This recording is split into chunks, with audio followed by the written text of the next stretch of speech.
On August 1st of this year, 2023, LEGO released 3 all-new sets, 3 mechs for different LEGO Star Wars characters. Now this is a very new thing for LEGO Star Wars. We've never gotten mechs for any of the characters before, because of course this isn't a thing that's appeared in any of the movies or TV shows. Now LEGO's no stranger to mechs. We've gotten mechs in similar styles for LEGO Marvel and LEGO Ninjago. So in this video, I want to take a look at these new Star Wars mechs and see how they are as sets, and also see how they compare to both the Ninjago and Marvel versions. Now I think it's important to mention that each individual Star Wars mech retails for $15.99 in the US. The Marvel mechs retail for $14.99, and the Ninjago mechs so far have been $9.99 for a single mech or $19.99 for 2 mechs. So now actually looking at these Star Wars mechs, I have to say I feel a little bit disappointed by them. They of course use the STCBS joint system, which was introduced for Ninjago last year, and those of course connect on with mini ball joints, and as such there's a good bit of motion to those legs. Same thing with the arms at the top too. I do like the articulation here. All the mechs use the somewhat flatter design for the feet, but it has like a very smooth and cartoony look to it. I do like the ball socket piece they use to connect the feet.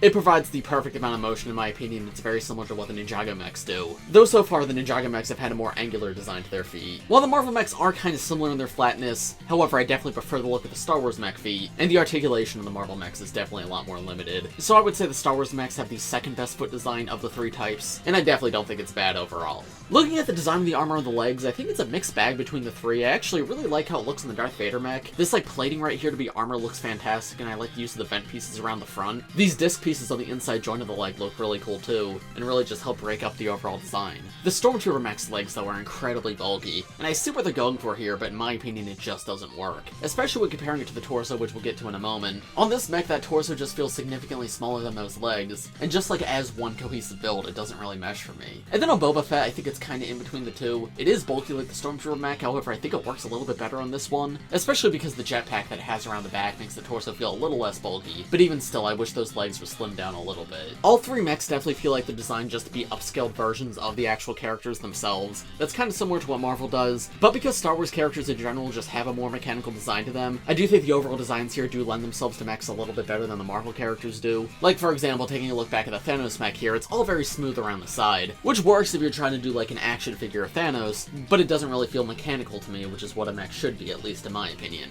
However, of course, you can see the legs on the Marvel mech are not nearly as thick as the legs on the Star Wars mechs. However, I still think the Ninjago definitely has the best design here. Even though it's certainly the most simple of the 3, in my opinion it just looks the best. It uses these specialized armor pieces, and also the Nexonite shields, and this just feels to me like how a mech should look. If the legs on all the Star Wars mechs were designed similarly to the ones in the Darth Vader mech, I might like these more than Ninjago. But yeah, of the 3, I think this is the only one that's exceptional. But now coming up to the torsos, I think this is where the Star Wars mechs really fail, because as you heard me just mention, yeah, these feel far too thin for the size of everything else. You can see even the arms in the Darth Vader mech here are super bulky, but the cockpit here just feels tiny and open and exposed. It doesn't even feel like Darth Vader himself slotted in there well. His cape's kind of scrunched up, and speaking of the cape, it would have been cool if the mech had a giant cape out the back. I know that would have been a lot, but I feel like it would have made this build feel extra special. I will say I do like the clipper on the side to hold Darth Vader's lightsaber while he's in the mech. That is quite cool. And then of course it uses the Nexonite's cockpit piece, which is also the one that's used on the Marvel mechs. But then there's also a brick build back to the mech, which I will say I do like, because the Marvel mechs earlier this year introduced like this new clamshell design, and while it's cool to have like consistency between the different mechs, I just felt like it was very boring.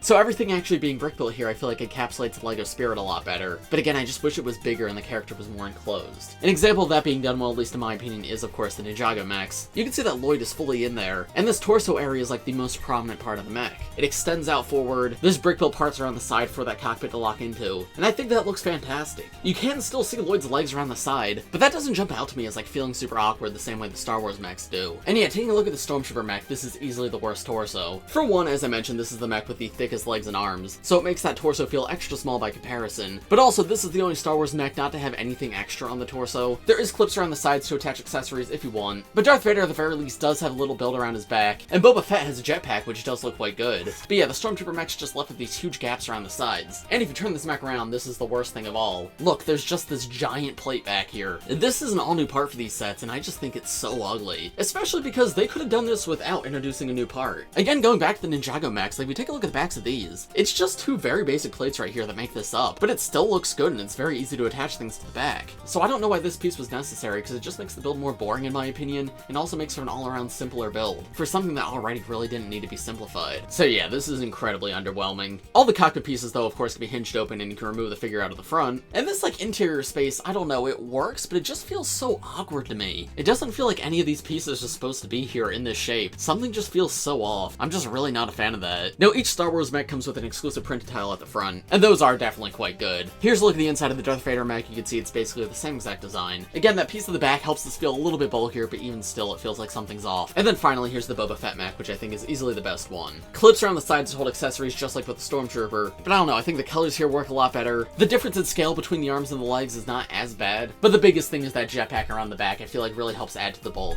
Because with that removed, the torso does start to feel a little bit tiny, but with it on, it's not so bad. There's a look at that jetpack around the back, and it's actually got a flick missile in here if you want to shoot that off, but of course if you remove it like I just did, it's just that same gray piece that the Stormtrooper used. And then of course opening the cockpit up, there's the room for Boba Fett. You can see there is actually room to attach him with his jetpack, which is nice to see, but it's just the same design as the rest. So between the three different types of mechs, I think I prefer the torso design of the Star Wars mechs to the Marvel ones, because even though the Star Wars ones do feel very small, at the very least they're unique. I much prefer that to this clamshell cockpit, and I also like how there's printed pieces at the front. Those are on the Marvel mechs too. But the Ninjago mechs all use the same exact printed piece, which is cool for consistency, but I don't know, it's extra fun to get unique printed parts in the sets. So once again, I would say second best torso, and it's close to being good, but they just really need to increase the overall bulk here. Cover it up around the sides more, increase the size of the back, because yeah, in the base form, it's a little bit underwhelming. And then finally coming to the arms, starting with the arms of the Darth Vader mech. Again, I actually quite like this brick built armor design here. It's maybe a little bit too bulky for my liking, but with a bulkier torso, I don't think I mind it as much. But yeah, all that looks good until you get down to the hands. The hands are another huge source of disappointment for me, because they don't look the best and the articulation is also just super limited. You see, the hand here is actually just connected to the arm. It's not a separate handpiece. So as such, that severely limits posability. You can't move the hands separately at all from the arm, and these three individual fingers can move, but the thumb around the side's just a brick. Coming to the other arm, it's built exactly the same, except you can see there's a lightsaber at the end, and you can see that's just attached to the bottom of the arm, but again, that hand can't move, so once again, just limits posability on that lightsaber. And to me, that's definitely very disappointing, because a huge part of mechs is their posability, like how you can display them on a shelf. And like comparing Darth Vader to the Ninjago Lloyd mech right here, Lloyd also has a giant blade in his hand, but you can see that hand's actually on a separate mini ball joint from the arm. So there's a huge range of motion on this. You can move the arm and the individual hand separately. And that allows you to get these like really dynamic action poses out of this mech that just aren't possible with the Star Wars mechs. Like you can still pose them obviously, but it's all just a lot clunkier. And the hand on the other side of the mech's mostly just for show. There's no way to grip onto anything, no clip. Obviously all of this is something that's very easy to customize and change for yourself, but I'm reviewing these sets just as they come out of the box. And it's just a shame that this other hand's pretty much useless. Taking a look at the Stormtrooper mech now, again I like the idea of the brick built armor, but just like the legs, the arms feel way too bulky here. Even with a bulkier torso, these arms still might be too bulky. Definitely would have preferred something a little thinner like what they did with the Darth Vader mech. And you can see the hand design's exactly the same here, so the one hand's entirely useless, but the one on the other side holds this giant brick built blaster. And again, articulation here is severely limited, because that hand itself can't move, only the arm can move. So yeah, action poses like this are possible, but again, just leaves a little bit to be desired. You can rotate the blaster in the hand, which is something, but obviously rotating it like this doesn't look good, because you're not actually able to turn the hand to face it that way.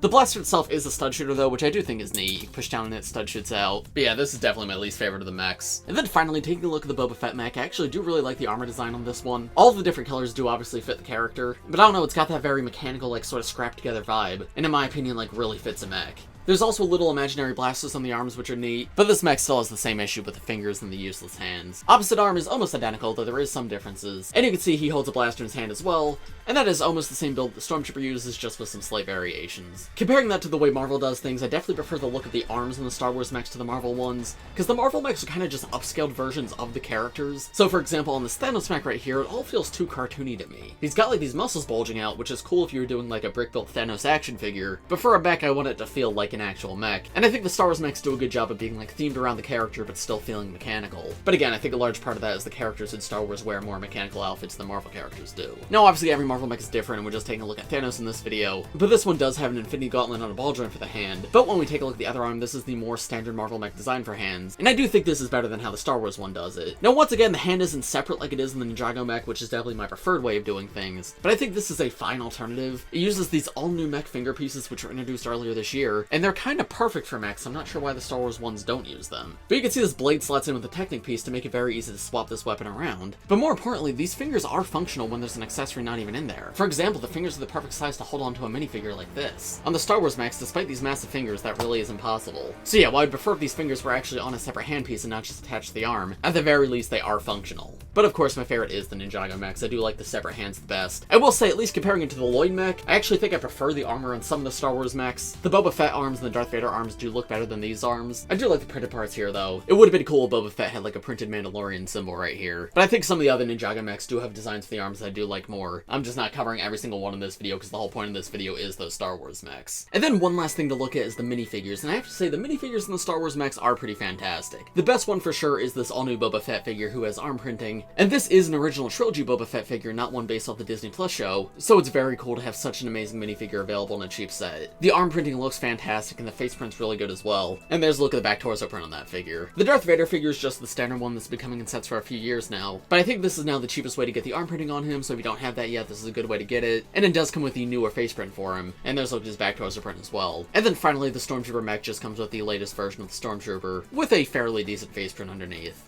And then finally, the last thing I want to talk about here is the price, because the Star Wars mechs are the most expensive of them all at $16, and that just feels ridiculous to me. The Ninjago mechs, as you can see, are the biggest of the three, and those only go for $10, and these are even $1 more than the Marvel mechs. Additionally, we've only had one Ninjago mech just released on its own for $10. This one right here came in a double pack, and then others came in full-size sets, but the one that we did get for only $10 came with a second minifigure too, and both the Star Wars and the Marvel mechs only come with one figure each. So overall, would I recommend that you actually get any of these new Star Wars mechs? If we're just talking about the builds here, honestly, no, they're not that good. The biggest thing for me is that price point. Now, if these were $10, I'd still think the sets weren't the best and not as good as the Ninjago ones, but I could see more value in getting them. But $16 is already severely overpriced for this, and the builds themselves aren't that good. Now, if you do want to get just one Star Wars mech, I would definitely recommend the Boba Fett mech. It's easily the best of the three. Then the Darth Vader mech's a close second, and the Stormtrooper mech is really not worth getting in my opinion. It looks ugly, the figure's easily the worst of the three, but yet it's still the exact same price. Now, how would I like to see these improved? The biggest thing for me is the torso/cockpit areas. Those just need to be bigger and bulkier to make them more in scale with the arms and the legs, because especially on the Stormtrooper mech, it just feels so awkward to me. And then the second most important thing would be separating the hands and making the fingers actually functional. With those two changes, I could see these becoming really good sets, because I absolutely love the Ninjago ones, but yeah, at these price points with these builds, I feel like they leave a little bit to be desired. While the Ninjago mechs are of course my favorite, I do think I like these more than the Marvel ones. The Marvel ones I do prefer the hands on them, but the torso sections here actually being brick built definitely add a lot, and I do like how all the mechs here do properly feel mechanical, unlike a lot of the Marvel ones. But of course, those are just my thoughts. Let me know what you guys think of everything in the comments below. Did you get any of these new Star Wars mechs? If so, what do you think? And between Marvel, Star Wars, and Ninjago, which one has the best mechs? If you enjoyed this video, make sure to leave a like on it, subscribe to the channel if you're new, and I will see you all in the next one.